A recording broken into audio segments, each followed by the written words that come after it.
ये भी पढ़ेंगे? अच्छा, तो इनको भी पकड़ लाई हैं।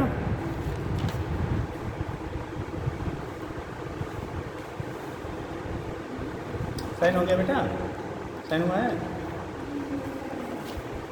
चलो बेटा हेडिंग करेंगे नेक्स्ट। उसमें आपका हो गया था तो पूछा जाना है, अगर लिखिएगा इसी का नेक्स्ट पार्ट है फिलहाल या नेक्स्ट यूनिट अगर मिल जाती है, ट्रांसमिशन ऑफ हीट, हीट का ट्रांसमिशन कैसे होता है। नेक्स्ट लिखेंगे बेटा ट्रांसमिशन ऑफ हीट।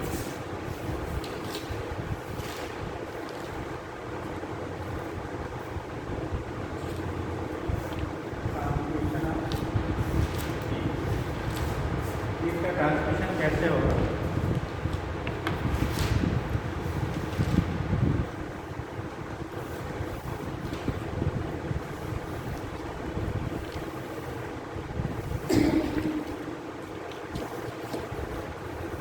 चलो,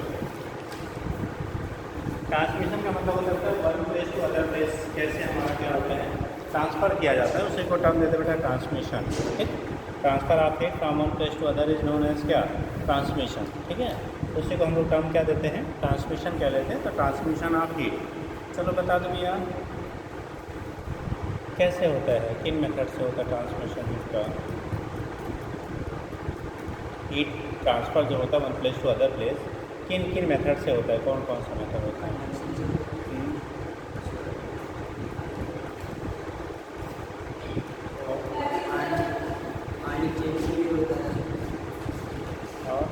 आनी चेंज, हाँ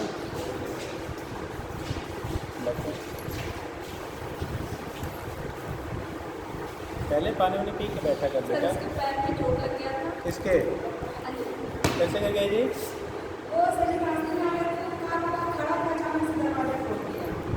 तेज लग गया? चलो, तो जब ट्रांसमिशन की बात करते हैं बेटा, ट्रांसमिशन का मतलब होता है transfer of heat from one place to other place. Transfer of heat from क्या, one place to other place is known as क्या, ट्रांसमिशन। ठीक, एक प्लेस से दूसरे प्लेस तक हीट का ट्रांसफ़र जो होता है उसी को टर्म देते हैं क्या, ट्रांसमिशन कह देते हैं। ठीक, तो वो कहलाता है हमारा क्या, ट्रांसमिशन ऑफ हीट कहलाएगा। अब देखो यहाँ पे जो ट्रांसमिशन के लिए डिफरेंट मोड हम लोग यूज़ करते हैं बेटा, एक conduction, convection and radiation. Conduction, convection and radiation, तीन मेथड होता है भैया, दो नहीं तीन, कंडक्शन, कन्वेक्शन एंड रेडिएशन। ठीक, तो थ्री मोड आपके होते हैं हीट ट्रांसफ़र के लिए, एक हो गया कंडक्शन, दूसरा हो गया कन्वेक्शन, तीसरा हो गया क्या आपका radiation. Conduction one is the, other is the convection, third is the radiation. तो conduction, convection and radiation three method आपके हो गए हीट के लिए ट्रांसमिशन के लिए। ठीक, देखो कंडक्शन क्या होता है, तो ट्रांसमिशन थ्री मोड हो गए, एक हम लोग ने कहा होता है कंडक्शन, दूसरा कहेंगे आपके कन्वेक्शन और तीसरा होता है आपका रेडिएशन। कंडक्शन, कन्वेक्शन, रेडिएशन की मोड हम लोग यूज़ करते हैं हीट ट्रांसफ़र के लिए। देखो अब यहाँ पे एक तो क्वेश्चन बनता है, किस मोड से हीट किस मीडियम में ट्रांसफ़र होती है। ठीक, कौन सा हीट मोड जो है ट्रांसफ़र का किस मीडियम में हम लोग यूज़ करते हैं। तो पहला आपने कहा कंडक्शन। कंडक्शन बेटा हमेशा किस में पाया जाता है, सॉलिड में। कंडक्टिंग मटेरियल में हमारा क्या होता है, अगर सॉलिड रॉड को कोई कंडक्टिंग रॉड है, इसे एक साइड में आप क्या करिए बर्नर पे रख दीजिए, तो दूसरा साइड क्या होता है, हीट हो जाता है। बर्नर पे कोई चीज़ रख दो मेटल का, तो आप धीरे धीरे दूसरा मुझे पीछे क्या होता है, उसका हीट हो जाता है। तो एक एंड से दूसरे एंड यानी कि हीट जो है वो ट्रांसफ़र हो रहा है one into other and.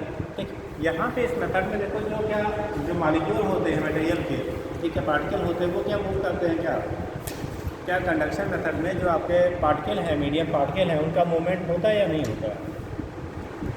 Conduction method में मीडियम पार्टिकल का मूवमेंट होता है बेटा या नहीं होता है। जैसे मान लो मेटल का है, कोई मेटेलिक रॉड है, इसको हीट करेंगे तो उस केस में क्या मीडियम के पार्टिकल चल के यहाँ से यहाँ तक हीट ट्रांसफ़र करते हैं। यहाँ पे मीडियम की तो रिक्वायरमेंट होती है बेटे, क्या मीडियम की रिक्वायरमेंट होती है हीट ट्रांसफ़र के लिए, बट मीडियम पार्टिकल अपनी पोजीशन से शिफ्ट नहीं होते, मतलब मीडियम पार्टिकल मूव नहीं करते हैं। ठीक है, मतलब क्या मीडियम की रिक्वायरमेंट है, क्योंकि मीडियम पार्टिकल ही क्या कर रहे हैं, ट्रांसफ़र कर रहे हैं हीट एक से दूसरे को, बट उनका मूवमेंट नहीं होता है। तो इंडक्शन में कहते हैं मीडियम की required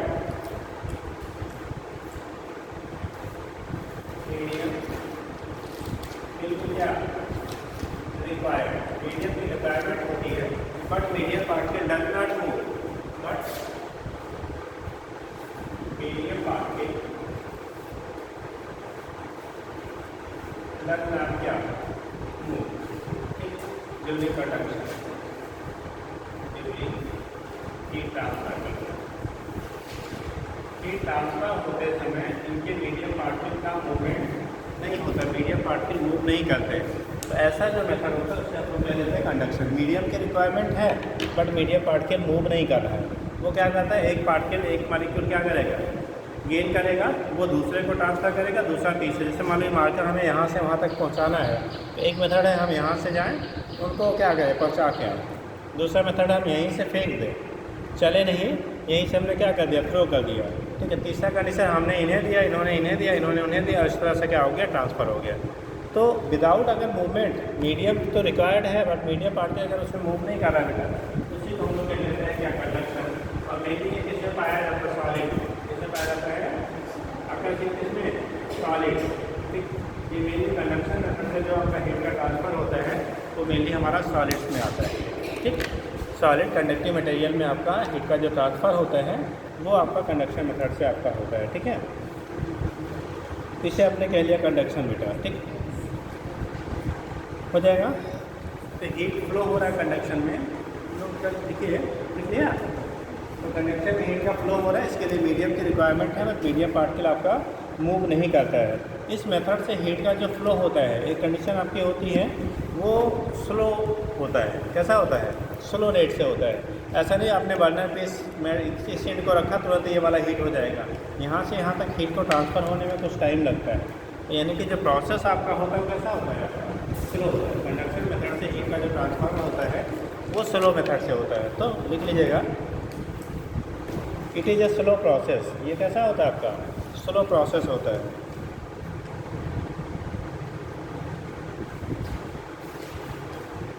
it is a slow process,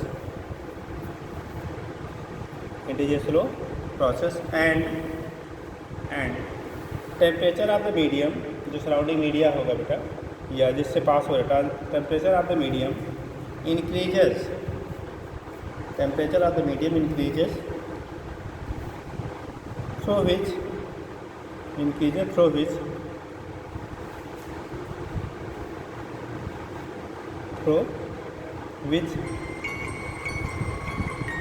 क्या होगा,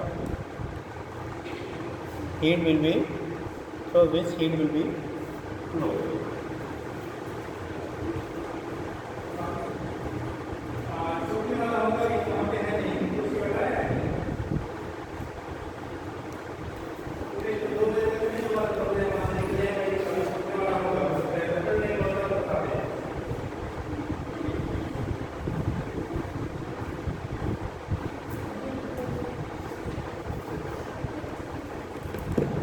क्या लिखते हैं बेटा,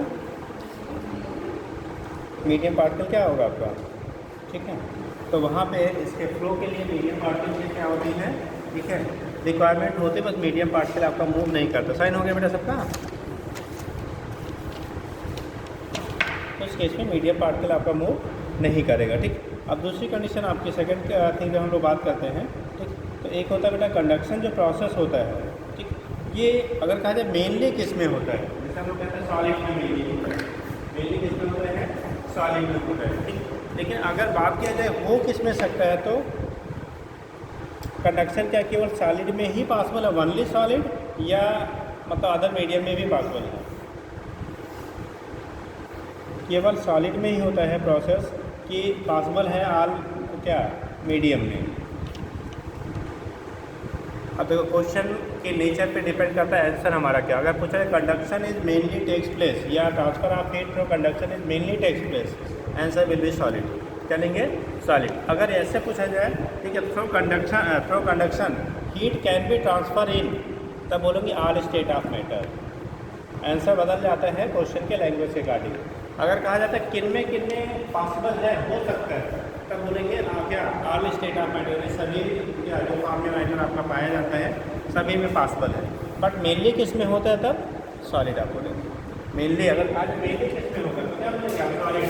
बट अगर कहा जाए किस में पॉसिबल है, वो किस में सकता है, तो ऑल क्या स्टेट ऑफ मैटर क्या लिखेगा, पॉइंट वही लिख लीजिएगा, ठीक है, क्योंकि वो सब बड़ा कन्फ्यूजन वाला होता है। टर्म्स बदला आंसर बदल जाता है, तो लिख लीजिए।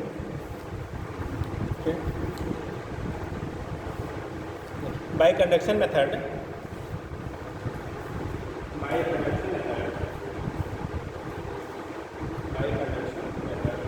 heat will be by conduction method heat will be transferred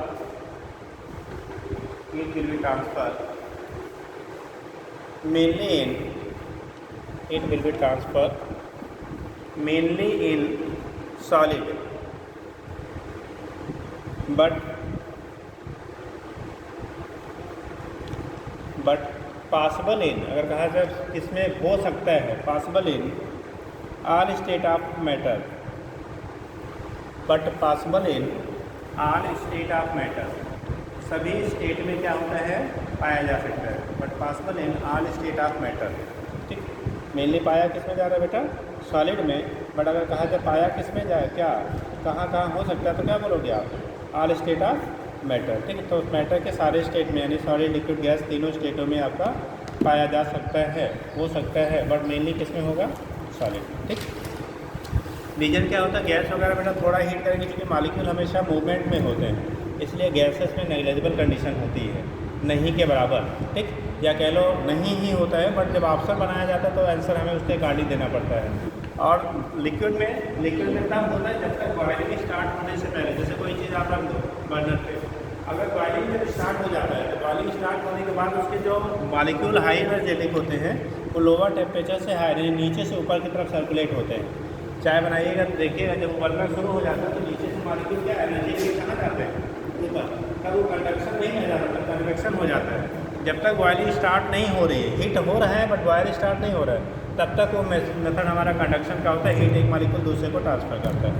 ठीक, बट गैसेज में जो होता है वो मेनली हमारा कंडक्शन हो जाता है, फिर कन्वेक्शन से कन्वेक्शन हो जाता है, कंडक्शन से फिर नहीं के बराबर। वो तब केवल एक आइडियल कंडीशन अप्लाई करके ही हम कर सकते हैं, बट जब ऑप्शन बनेगा तो ऑल स्टेट ऑफ मैटर बोला जाता है।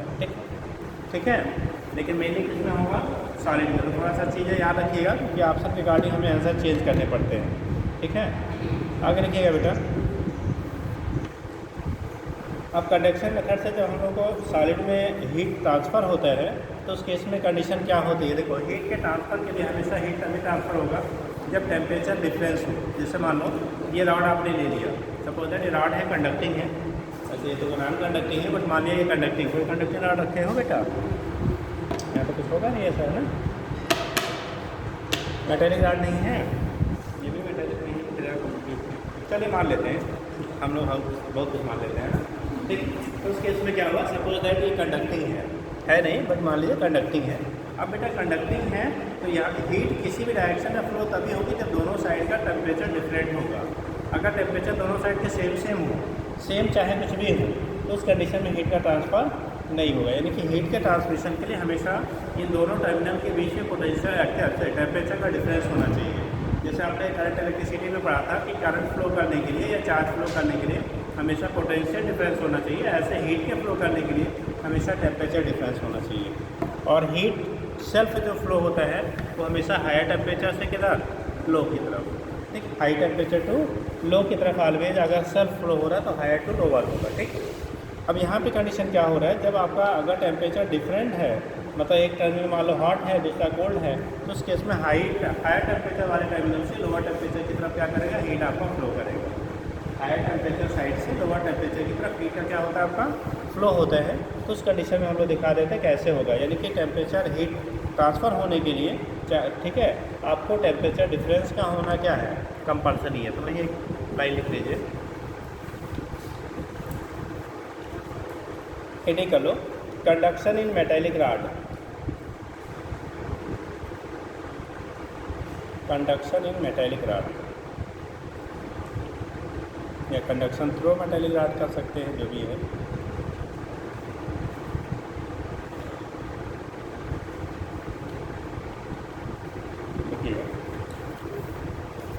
when temperature difference is maintained, temperature difference is maintained between,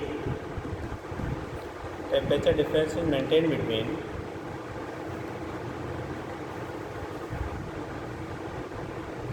both end of the rod, between both ends of the rod,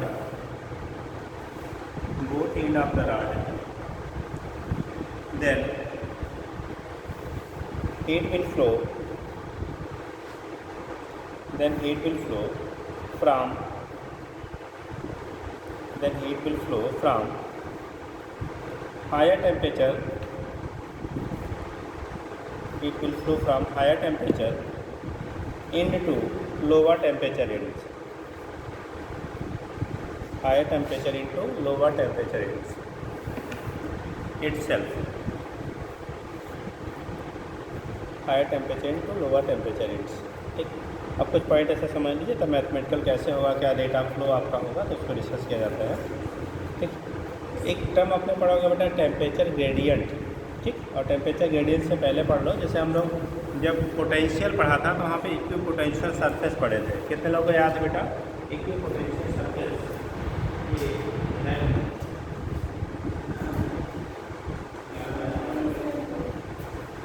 ठीक, तो क्या कहेंगे बेटा? ठीक, आपने पढ़ा था इक्वी पोटेंशियल सरफेसेस, याद है कुछ? सम विभव पृष्ठ जिन कहते हैं इक्वी पोटेंशियल सरफेसेस। किसी को याद रखिए यार, ऐसे कैसे काम चलेगा, एग्ज़ाम के दिन घट रहे हैं। ठीक, अब भूलने की परंपरा जारी है।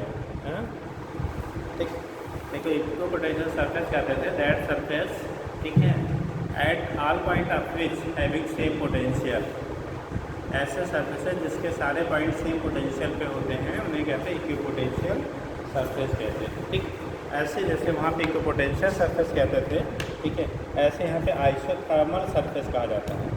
आइसोथर्मल मतलब दैट सरफेस, ठीक है, at all point of which having same temperature.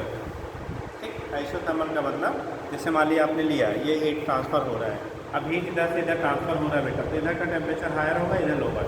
लेकिन अगर इस सरफेस का, इस प्रोडक्ट का आप लिया जाए तो अगर यहाँ के सारे पॉइंट सेम पोटेंशियल पे हो, सारे यहाँ पे पॉइंट कैसे हैं, अगर सेम पोटेंशियल पे, ऐसे सेम टेम्परेचर पे है तो उसे कहेंगे आइसोथर्मल। क्या बोलेंगे?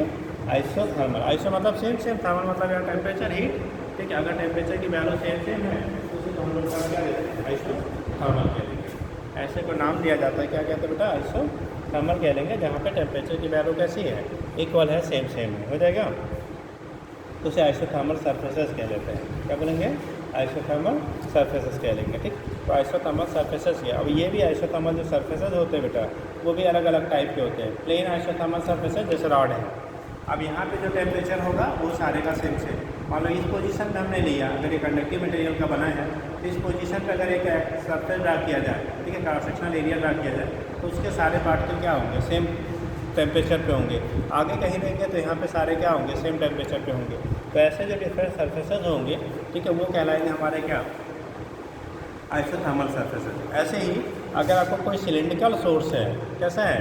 सिलेंडर, मान लो ये जैसे रॉड में आपने हीटर देखा है, रॉड वाला हीटर, तो अगर हीटर है बेटा तो हीटर जैसे मान लो आपने लिया, ये हीट हो रहा है, जब हीट हो रहा है तो अगर सरफेस पे एलिमेंट इक्वल रेजिस्टेंस वाला है तो हीटिंग सभी तरह से सेम होगी, सेम होगी। इसके सामने कोई अगर सरफेस ड्रा करेंगे तो सरफेस पे जितने पॉइंट मिलेंगे वो भी सेम क्या होंगे?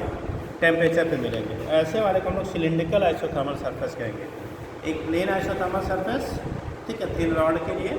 अगर आपके पास क्या है? सिलिंड्रिकल बॉडी है, वहाँ पे सोर्स है तो सिलिंड्रिकल आइसोथर्मल सरफेस। अगर पॉइंट सोर्स है, जैसे मान लो हमने कोई छोटा सा एक ऐसा इंस्ट्रूमेंट लगा दिया जो हीट जनरेट कर रहा है, तो जो हीट जनरेट कर उसके सर्कुलर जितने भी आपका क्या स्फीयर ड्रा करेंगे उसके साइड में, वो सारे के सारे हमारे क्या बनेंगे? स्फेरिकल आइसोथर्मल सरफेस बनेंगे। उनके किसी पॉइंट पे लेंगे तो वहाँ पे सरफेस टेम्परेचर की वैल्यू जो रहेगी वो सेम रहेगी। तो ये टर्म्स आपके क्वेश्चन वगैरह में टर्मोलॉजी यूज होती है, आपको डायरेक्ट नहीं पूछा जाता है। आगे आपका बार बार टर्म आएगा बेटा टेम्परेचर ग्रेडियंट, सुन लीजिए। वहाँ पे हम लोगों ने पोटेंशियल ग्रेडियंट पढ़ा था, जो हम लोगों ने करंट इलेक्ट्रिसिटी पढ़ा है, बहुत सारा एप्लीकेशन यहाँ पे सेम वैसे ही है। वहाँ पे फ्लो होता था बेटा किसका? चार्ज का, यानी कि करंट फ्लो होता था। यहाँ पे हमारा क्या? हीट का फ्लो होगा। वहाँ पे फ्लो होने के लिए रिस्पांसिबल फैक्टर होता था पोटेंशियल डिफरेंस, यहाँ पे हीट के फ्लो होने के लिए रिस्पांसिबल फैक्टर है टेम्परेचर डिफरेंस। तो सिमिलर चीज़ें हैं, तो चीज़ को थोड़ा कोऑर्डिनेट कर दीजिए, बड़े आसानी से आप समझ जाएंगे। ठीक है, तो आता है टेम्परेचर ग्रेडियंट। देखो टेम्परेचर ग्रेडियंट का मतलब क्या होता है, जैसा कि कोई रॉड आपने लिया तो हमने क्या किया बेटा, रॉड लिया। अब ये जो रॉड आपका है, ठीक, मान लो यहाँ टेम्परेचर थीटा वन है, यहाँ पे टेम्परेचर थीटा टू, इसके बीच की दूरी आपकी है। बोला जाए बेटा इस रॉड में जो कंडक्टिंग रॉड है उसमें टेम्परेचर ग्रेडियंट की वैल्यू क्या होगी।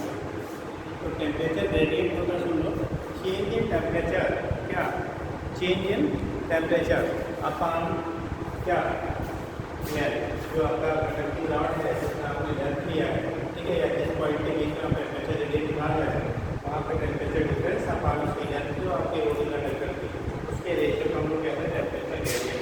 यानी डेल्टा थीटा अगर टेम्परेचर ग्रेडियंट लिखे बेटा, जैसे लिखेंगे delta theta upon delta R. यहाँ पे डेल्टा थीटा की वैल्यू अगर मान लो theta one greater than theta two है तो theta one minus theta two Y L के क्या हो जाएगा, बराबर हो जाएगा, ठीक है। तो टेम्परेचर डिफरेंस अपान जो उनके बीच के क्या है डिस्टेंस है उन सरफेसेस के बीच का, उसी को हम लोग कह लेते हैं क्या, टेम्परेचर ग्रेडियंट। अगर यूनिफॉर्म है, अगर हम लोग स्मॉल डिस्टेंस के लिए लेते हैं तो यही आपका होगा डी थीटा मान क्या, डी, पहले हम डी थीटा टर्म में ले लेते हैं, इसी को माइनस डी थीटा मान डी टी या minus D L, D x करो, या क्या कहते हैं माइनस डेल्टा थीटा मान डेल्टा एक्स। माइनस साइन हमने यहाँ पे लगाया है, माइनस साइन इंडिकेट कर रहा है कि जैसे जैसे आप इसकी तरफ गोल्डन डायरेक्शन की तरफ जाएंगे वैसे वैसे टेम्परेचर की वैल्यू फॉल करेगी। भाई हायर से लोअर की तरफ जाओगे तो टेम्परेचर फॉल करेगा, लोअर से हायर जाएंगे तो टेम्परेचर क्या करता है, राइज करता है। तो यहाँ पे माइनस साइन जो इंडिकेट करता है कि जैसे जैसे आप टेम्परेचर जिधर की टेम्परेचर की वैल्यू हार्ड डायरेक्शन से कोल्ड की तरफ जाओगे तो आपका टेम्परेचर की वैल्यू डिक्रीज करती है। क्या होता है, टेम्परेचर में डिक्रीजमेंट होगा। एवरेज वैल्यू लेंगे, एवरेज वैल्यू लेंगे तो डेल्टा थीटा की वैल्यू जो कि थीटा वन माइनस, अगर यूनिफॉर्म टेम्परेचर फॉल हो रहा है, यहाँ पे कंडीशन होगा एक टेम्परेचर फॉल इज यूनिफॉर्म, एक टेम्परेचर फॉल इज यूनिफॉर्म। तो यूनिफॉर्म क्या होता है कि अगर टेम्परेचर फॉल यूनिफॉर्म है तो यहाँ पे टेम्परेचर ग्रेडियंट जो होगा, टेम्परेचर ग्रेडियंट की वैल्यू जो होगी वो आ गया है मतलब theta one minus theta two by क्या है। अब सुना, टेम्परेचर हम लोग यूनिफॉर्म, यूनिफॉर्म का मतलब कि ये सेम मटेरियल का बना हो और सेम रेट से आपका क्या हो रहा है, हीट यहाँ से रिलीज हो रही है, ठीक। तो उस केस में अगर इक्वली आपका टेम्परेचर में डिक्रीजमेंट हो रहा है तो उससे कहेंगे कि टेम्परेचर लॉस अगर आपका यूनिफॉर्म है या यूनिफॉर्म टेम्परेचर में फॉल हो रहा है तो उसके बेस पर आप यहाँ से रिप्रेजेंट कर लेते हैं, ठीक है। ये हो गया डेल्टा थीटा मान डेल्टा एक्स के बराबर हो गया, या थीटा वन इस केस में अगर यूनिफॉर्म फॉल होगा तो theta one minus theta two upon क्या हो जाएगा, यल के बराबर हो जाएगा, ठीक। तो इसके बेस पे आप रिप्रेजेंट कर लेते हैं क्या होगा, टेम्परेचर रिलेशन हम लोग यहाँ पर दिखा देते हैं, ठीक है। तो ये केस होता है टेम्परेचर। अगर आप कहा जाए यूनिट क्या होगा बेटा टेम्परेचर ग्रेडियंट का, तो समझ रहे हैं, पूछो, हाँ किस क्लास में हो, अच्छा फर्स्ट सी में, चलिए अच्छी बात है, हाँ चलो ठीक है, 12 साल बाद पढ़ना है ना, ठीक। हो गया, तो temperature gradient theta one minus theta two by क्या हो गया, एल के बराबर हो गया, ठीक।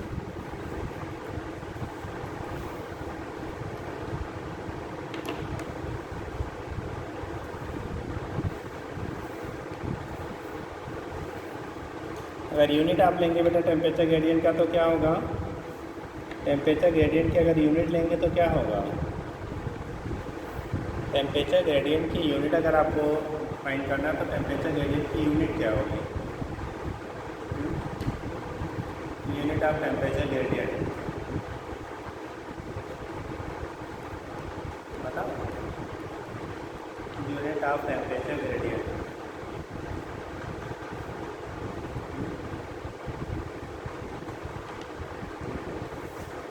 ये टेम्परेचर है,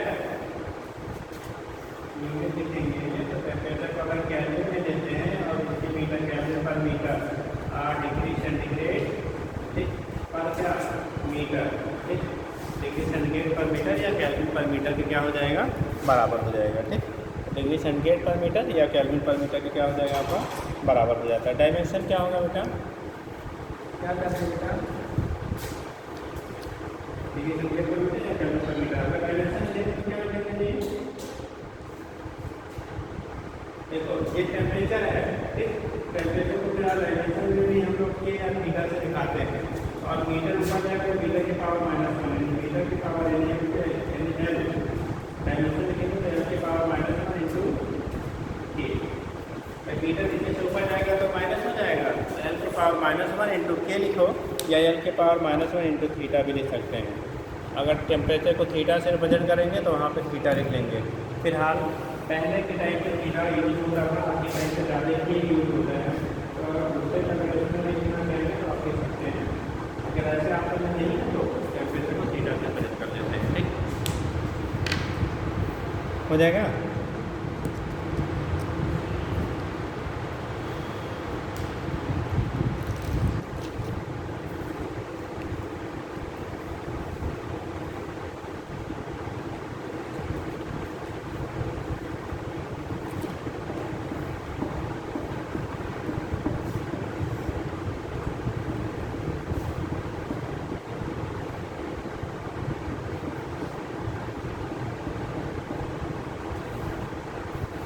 नेक्स्ट ट्रेनिंग करेंगे।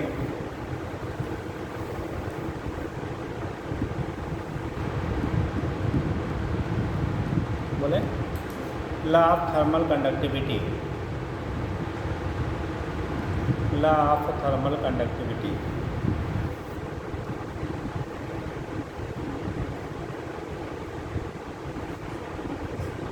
लॉ ऑफ थर्मल कंडक्टिविटी बेटा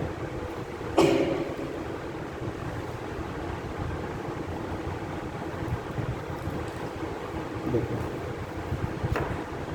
जो हीट का फ्लो होता है, अब एक कंडक्शन फ्लो होता है तो कंडक्टर का पड़ेगा ये करते हैं।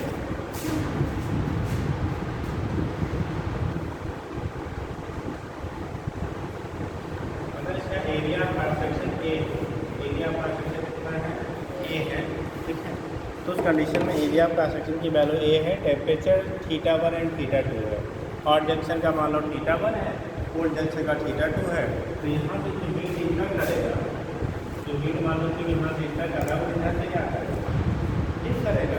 तो बोला जाता है यहाँ पे जो हीट फ्लो होने की रेट होगी कितना, एक तो हीट फ्लो होगा टोटल टी टाइम में, या जब रेट निकालेंगे तो Q/T कह लेंगे। जैसे वहाँ पे हम लोग लिखते हैं चार्ज टोटल अगर निकालना होता था तो अगर आपका Q/T कर दे तो करंट हो जाता था।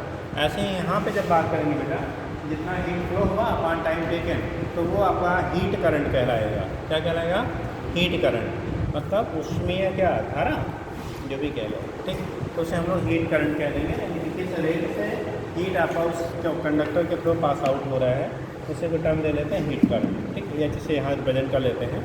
तो लिख लीजिएगा, क्या लिखा बेटा, डायग्राम बना लीजिए, डायग्राम आप भी बना लो। मान लो इधर से हीट इंटर किया और इस कंडक्टर के थ्रू आपका पास आउट हो रहा है, ये थ्रू क्या हो रहा है आपका पास आउट हो रहा है। एरिया क्रॉस सेक्शन ये है, इसका टेम्परेचर θ1 θ2 है, लेंथ आपका L है, ठीक।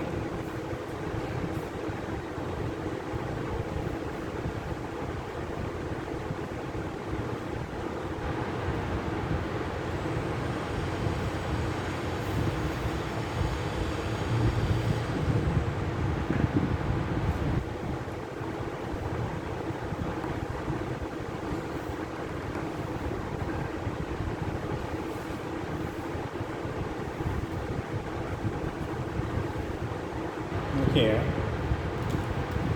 in a steady state, नीचे लिखो नेक्स्ट लाइन से, नेक्स्ट लाइन से लिखिएगा, in steady state, steady state मतलब एक साम्यावस्था प्राप्त करने के बाद बेटा, ठीक। In steady state the amount of heat, in steady state the amount of heat, amount of heat flowing from, amount of heat flowing from one phase to other, one phase to other in time t, one phase to other in a time t is given by, देखो जो आपका heat flow होगा बेटा कि directly proportional to area का section, जितना area ज़्यादा होगा हीट वहाँ से उतना ज़्यादा फ्लो करेगा, ठीक। दूसरा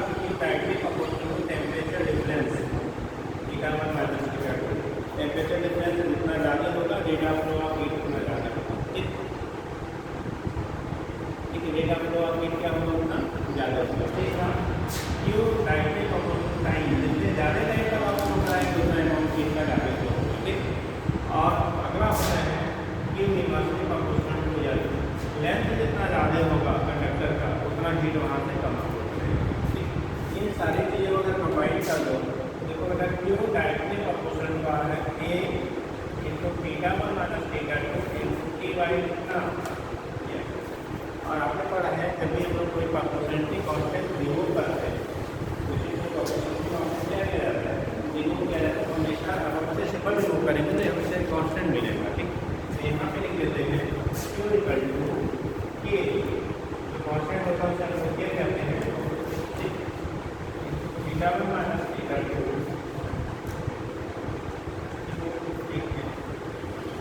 theta one minus theta two into T by L. ये हो गया टोटल अमाउंट ऑफ हीट, कितना ट्रांसफर होगा टी टाइम में कितना हीट आपका यहाँ से ट्रांसफ़र होगा, उसी को हम लोग कह लेते हैं के equal to K A theta one minus theta two into T by L होता है। ठीक, यहाँ पे क्या क्या होता है बेटा, ये क्या होता है बताएगा कोई, यहाँ पे के जो कांस्टेंट के लिया गया है उसे क्या बोलते हैं, व्हाट इज के क्या होता है बेटा इसका,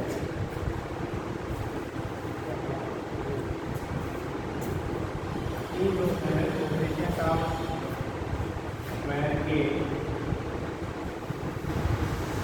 कोएफिशिएंट ऑफ थर्मल कंडक्टिविटी,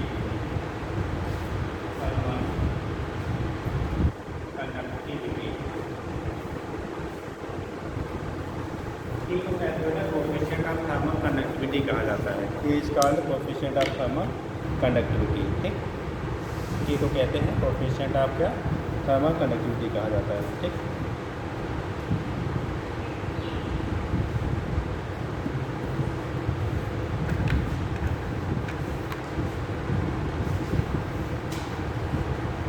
हो गया, कोएफिशिएंट ऑफ थर्मल कंडक्टिविटी हम लोग के को बोलेंगे। ठीक, आगे लिखेंगे,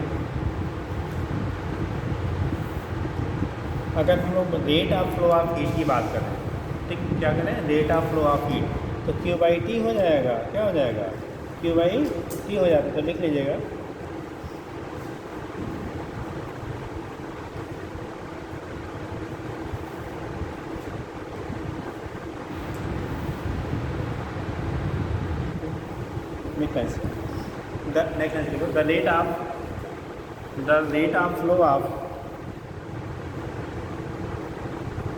the rate of flow of heat, rate of flow of heat is called heat current, is called heat current, is called heat current, and given by relation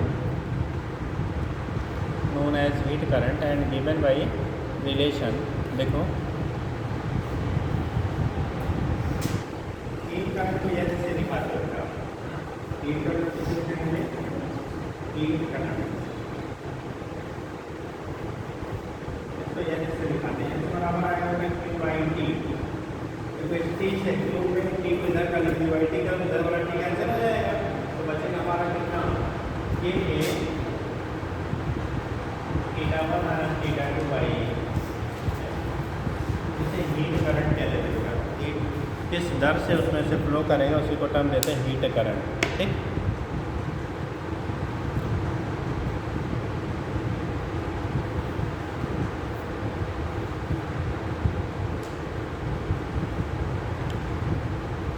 अगर हमारा जो रॉड है बेटा वो यूनिफॉर्म ना हो या हीट का जो फ्लो है वो यूनिफॉर्म ना हो, तो उस केस में हीट करंट को रिप्रेजेंट करने के लिए हम लोग लिखते हैं के A D theta upon D x का लेते हैं। मान लो जैसे यहाँ बैरी कर रहा हो, बार बार इसकी कहीं मोटाई ज़्यादा है कहीं कम है, कहीं यहाँ पे मटेरियल का कनेक्टिविटी अलग है, उस कंडीशन में जब हम प्रोवाइड करेंगे तो वैल्यू आ जाएगा कि क्या के ए डी थीटा अपॉन क्या डी एक्स, मतलब स्मॉल टेम्परेचर डिफरेंस के थ्रू जो स्मॉल लेंथ में आपका क्या वर्किंग हो रहा है वहाँ से निकालते हैं।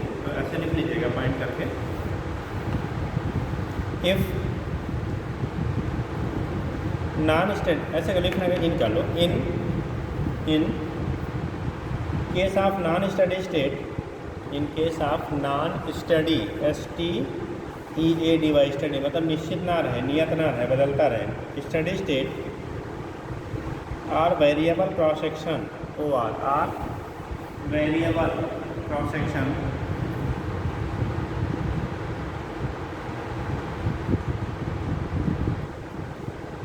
द हीट करंट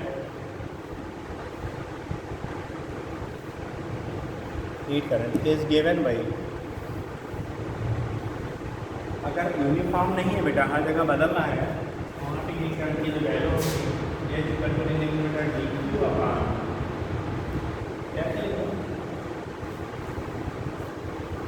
इसकी वैल्यू की वैल्यू जो आपकी वैल्यू आ जाएगी ये डी थीटा अपॉन कहीं साइन दिखा देते हैं, तो साइन जब देते हैं तो साइन माइनस दे देते हैं, बाद में ध्यान रखिएगा, क्योंकि जैसे जैसे आप ध्यान की जरूरत नहीं है, जैसे जैसे आप क्या लो टेम्परेचर की तरफ जाएंगे, ठीक है, टेम्परेचर हमारा क्या होगा, घटता जाएगा ना भाई, टेम्परेचर डिफरेंस घटाते जाएंगे, वैसे वैसे फ्लो क्या होता है, चेंज होता है। ठीक, चलिए इतना कर लीजिए। अब अलग अलग मटेरियल की जो थर्मल कंडक्टिविटी होती है बेटा अलग अलग होता है। सबसे बेस्ट क्या थर्मल कंडक्टर कौन सा मटेरियल है, सबसे better thermal and electrical both conductivity किसकी ज़्यादा होती है, सबसे ज़्यादा most electric and heat conducting material is, जो इलेक्ट्रिसिटी और हीट दोनों के लिए बेस्ट कंडक्टर का काम करता हो वो कौन सा है, best heat and electricity conductor का काम कौन करेगा, बताओगे। हीट और इलेक्ट्रिसिटी का बेस्ट कंडक्टर कौन होता है,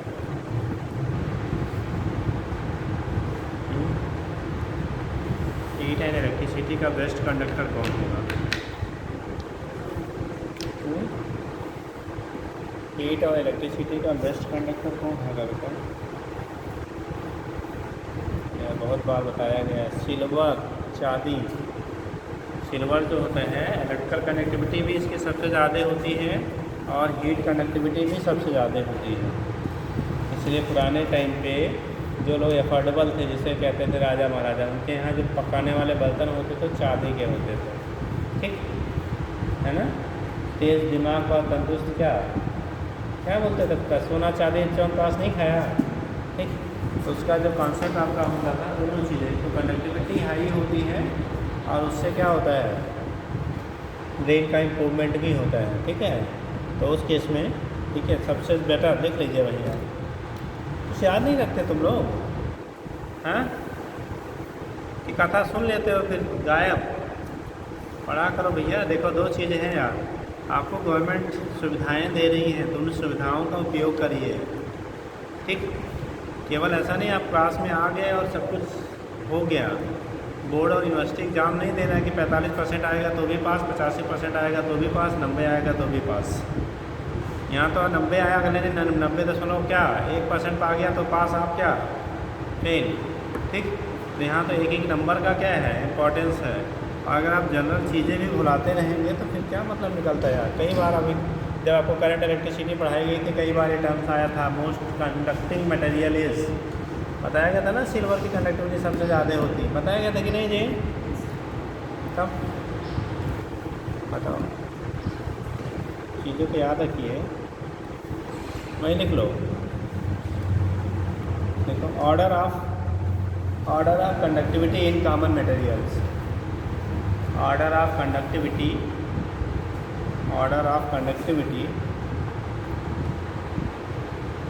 इन कॉमन मटेरियल्स, मतलब कॉमन जो मेटल हमारे हैं, कंडक्टिविटी सादे कर दो, ऑर्डर ऑफ कंडक्टिविटी मटेरियल मत लिखो, क्योंकि अभी हम कई चीज़ें ही लिखा देंगे, ठीक है। एक तो होता है बेटा जिसके लिए के की वैल्यू सबसे ज़्यादा होगी थर्मल कंडक्टिविटी, उसकी कंडक्टिविटी भी क्या होगी, ज़्यादा होगी, ठीक। तो पहला लिखो, अगर जो कॉमन मटेरियल हम लोग यूज़ करते हैं बेटा कॉपर, सिल्वर और एल्युमिनियम। देखो वायरिंग होती है घरों में, किसे कराते हैं हम लोग, किस कॉपर किस मेटल का होता है वायर, घरों में यूज़ करते हैं मटेरियल क्या होता है, तो छीना नहीं, एल्यूमिनियम का होता है। कितना एल्यूमिनियम वाले हैं, आज फिर से छिल के देखो। लाल होता है, रेड होता है, तो रेड एल्यूमिनियम कब से हो गया बेटिया? एल्यूमिनियम रेड होता है। हाँ, कापर होता है, घरों में जो हम यूज़ करते हैं वो कापर होता है। केबल वगैरह जो बनाए जाते हैं, केबल दोनों के आते हैं, कापर के भी आते हैं, एल्युमिनियम की भी आते हैं, तार भी एल्युमिनियम के आते हैं, बट एल्युमिनियम यूज़ नहीं किए जाते हैं। रेजिस्टेंस की वैल्यू रिलेटिवली ज़्यादा होती है, तो हीटिंग होकर उसके डैमेज होने के चांसेस ज़्यादा रहते हैं। आने के लिए मार्केट में आता है लेकिन बहुत कम आता है, ठीक है। तो जो यूज़ किया जाता है बिजली घरों में, जो वायरिंग में हम लोग यूज़ करते हैं वो कापर का वायर होता है, ठीक। पोलों में जो आता है वो कौन सा होता है? एल्युमिनियम का होता है। पहले के टाइम में स्टार्टिंग में चांदी मिक्स होती थी, सिल्वर मिक्स होता था, लेकिन हमारे हिंदुस्तानी चोर क्या किए, रात रात में काट ले जाते थे, ठीक। तो इसलिए फिर उसको क्या कर दिया गया, वहाँ से सिल्वर को रिमूव कर दिया गया, ठीक है। चलिए, तो यहाँ पे जो कनेक्टिविटी का आधार है के सिल्वर, के जी सबसे ज़्यादा, फिर के कॉपर, फिर के एल्युमिनियम। यानी अगर मेटलिक कनेक्टिविटी की बात करेंगे इसमें थर्मल कनेक्टिविटी सबसे ज़्यादा सिल्वर की, फिर कॉपर की, फिर हमारा एल्युमिनियम। 3 मेटल में उसके हम लोग यूज़ करते हैं, इन तीनों की ये कंडीशन होती है, ठीक। दूसरा, अगर सॉलिड, लिक्विड और गैस में बात किया जाए तो थर्मल कंडक्टिविटी किसकी ज़्यादा होगी? सॉलिड, लिक्विड, गैस कनेक्टिविटी किसकी ज़्यादा होती है? सॉलिड, लिक्विड, गैस में किसकी ज़्यादा होगी? सॉलिड में हीट का ट्रांसफर, कंडक्टिंग जो मटेरियल है सॉलिड उसमें तेज़ी से होता है, ठीक है। तो यहाँ पे अगर लिखेंगे दूसरा पहले भी कर लो, आना दूसरा, ये सॉलिड, अगर सॉलिड फेज में सॉलिड करेंगे, सॉलिड फेज का लिक्विड फेज से क्या होता है? ज़्यादा होता है, लिक्विड का गैस फेज से ज़्यादा होता है, ठीक। तो हीट का जो ट्रांसफ़र होते हैं वो मेटेरियल का कंडक्टिंग सॉलिड है उसमें सबसे जल्दी होगा, गैस में सबसे कम। अब मेटल नॉन मेटल में बात किया जाए तो किसका ज़्यादा होगा? मेटल का है, वो तो ऐसे ही जानते हैं, लिखना चाहेंगे तो लिख लीजिए कि मेटल ग्रेटर देन के नॉन मेटल, ठीक। तो अलग अलग मटेरियल के लिए के की वैल्यू हमारी क्या होती है? डिफरेंट होती है। वो आपको अगर कहीं डाटा है तो दिया जाता है बेटा, ठीक है, उसमें रखने की जरूरत नहीं है आपको। आगे हेडिंग करिएगा। ये तो कंडक्टिविटी की बात होगी, किसकी ज़्यादा होगी बेटा, किसकी क्या होगी, कम होगी, यहाँ से रिप्रेजेंट कर लेते हैं, ठीक है। नेक्स्ट लिखेंगे थर्मल रेजिस्टेंस।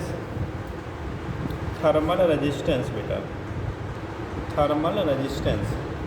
अब देखो वहीं से करंट इलेक्ट्रिसिटी से कंपेयर कर लो, वहाँ पे इलेक्ट्रिकल रेजिस्टेंस हम लोग पढ़ते हैं। कौन सा रेजिस्टेंस? इलेक्ट्रिकल रेजिस्टेंस पढ़ते हैं, ठीक है। साथ में है नहीं करने की बात हम यही सारे है ना जी, ठीक। देखो तो थर्मल रेजिस्टेंस की बात करेंगे तो क्या करेंगे, कैसे होगा?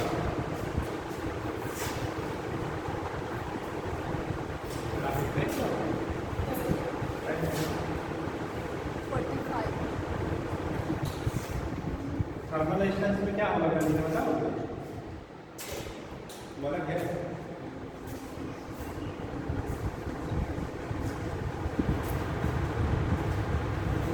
देखो जब थर्मल रेजिस्टेंस की बात करेंगे ना तो वहाँ पे आपने रेजिस्टेंस की बात किया था, तो देखो बी इक्वल टू पढ़ा है, आई तो आर पढ़ा है ना, तो R equal to B upon I पढ़ते हैं। सेम कंपेयर कर लो, इलेक्ट्रिसिटी पढ़ा था, रेजिस्टेंस जो होता था, electrical resistance, potential difference upon क्या, करंट जो फ्लो होता था, ये होता था इलेक्ट्रिकल रेजिस्टेंस। हम लोग जब बात करेंगे तो यहाँ पे थर्मल रेजिस्टेंस की बात करेंगे, इसकी थर्मल रेजिस्टेंस की बात करेंगे तो थर्मल रेजिस्टेंस भी हम आर से निकालते हैं, आर इक्वल टू वहाँ पे वी लिखते थे ना, क्या लिखते थे? वी पोटेंशियल डिफरेंस होता था। यहाँ पे टेम्परेचर लेंगे, टेम्परेचर डिफरेंस यानी डेल्टा थीटा अपान क्या, एच लिख लेंगे, ठीक। तो यहाँ पे क्या लिखते हैं, delta theta by H. Delta theta क्या है आपका?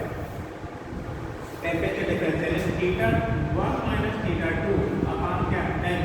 अब एच की वैल्यू अभी हम लोगों ने लिखा था के ए, ठीक है, मैं कहता थीटा 1 माइनस थीटा 2 इंटू क्या, बाई एल। तो यहाँ पे लिखेंगे अगर इसकी वैल्यू रखोगे इसका तो के A theta 1 minus theta 2 by क्या लिखा था, एल, ठीक। क्योंकि टी वाला फैक्टर तो वाई टी आगे हो गया था, यहाँ से देखिए फैक्टर क्या हो गया, कैंसिल आउट। तो जो थर्मल रेजिस्टेंस है यह ऊपर चला जाएगा, एल बाई के इक्वल क्या होगा, याद करो वहाँ पे लिखते हैं R equal to rho L by A, ठीक। और यहाँ पे आर इक्वल टू क्या, एल अपान के इंटू ए, यहाँ पे 1/k में आपका आ रहा है, ठीक है।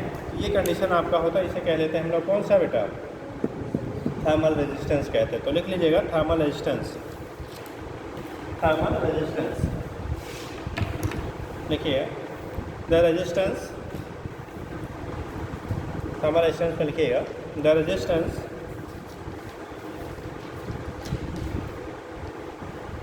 या द थर्मल रेजिस्टेंस से कर लो, the thermal resistance, the thermal resistance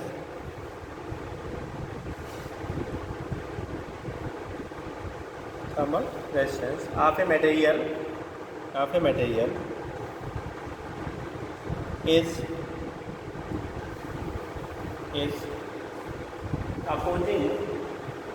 opposing capability of the material, is opposing capability of material to flow of, opposing capability of material to flow of heat, to flow of heat, हो गया, to flow of heat, ठीक। देखिए it is given as, ठीक। तो यहाँ पे होगा are की वैल्यू डेल्टा थीटा में क्या हो गया, एच के बराबर, ठीक। आर की वैल्यू डेल्टा थीटा में क्या हो गया, एच के बराबर हो गया। तो यहाँ से वैल्यू हम लोग बेटा निकाल लेते हैं थर्मल रेजिस्टेंस का, यानी कि लेंथ की वैल्यू ज़्यादा होगी तो थर्मल रेजिस्टेंस की वैल्यू भी क्या होगी, लार्ज होगी। अगर आपका उसका एरिया आपका सेक्शन लार्ज है तो थर्मल रेजिस्टेंस की वैल्यू क्या होगी, स्मॉल होगी। कंडक्टिविटी अगर हमारा क्या है, लार्ज है, तो थर्मल रेजिस्टेंस की वैल्यू क्या होगी, स्मॉल होगी, ठीक है। तो ये केस आपका होता है। यहाँ से हम लोग दिखा लेते हैं बेटा कि कैसे निकालेंगे, क्या होगा। तो थर्मल रेजिस्टेंस वगैरह डिटरमाइन कर लेते हैं, ठीक है। तो कंडक्टिविटी जितनी हाई होगी थर्मल रेजिस्टेंस की वैल्यू उतनी क्या होगी, स्मॉल होगी। तो नीचे लिख लीजिएगा, नीचे that is higher the conductivity of material, higher the conductivity of material, higher the conductivity of material, lesser will be its thermal resistance, higher the conductivity of material, lesser will be its thermal resistance, its thermal resistance। तो उसका thermal resistance की value उतनी ही क्या होगी, कम होगी, ठीक। कर लेंगे। अब हीटिंग कर लो, combination of metallic rod, heating करेंगे combination of metallic rod, combination of metallic rod. अब थोड़ा सा आप पढ़ के आइएगा, ये लगभग सारे आपके जो भी कॉम्पिटिटिव बुक्स होंगे या बोर्ड वाली बुकों में भी है, ठीक है। तो उस कंडीशन में आप थोड़ा सा देख के आइएगा। तो इसका मीनिंग क्या हुआ बेटा, मान लो ये अलग अलग हमारे रॉड हैं, ठीक है, अलग अलग हमारे कंडक्टिंग रॉड है, इनको आपने जोड़ दिया, ठीक। तो जब इसको आप कनेक्ट करेंगे ना, जब कनेक्ट करेंगे तो इस केस में आपका हीट का फ्लो हो रहा है।